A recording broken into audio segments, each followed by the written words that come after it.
Dividing,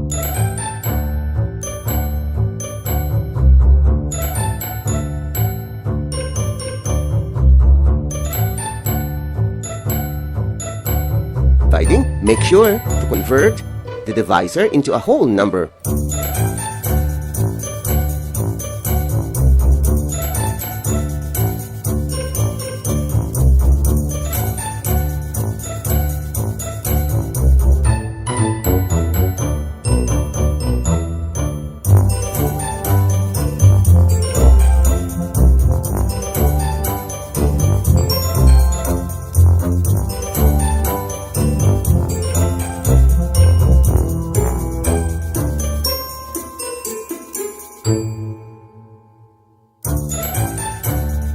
This project is brought to you by I Volunteer for Filipino Children.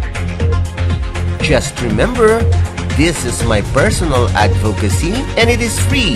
Anyone may join.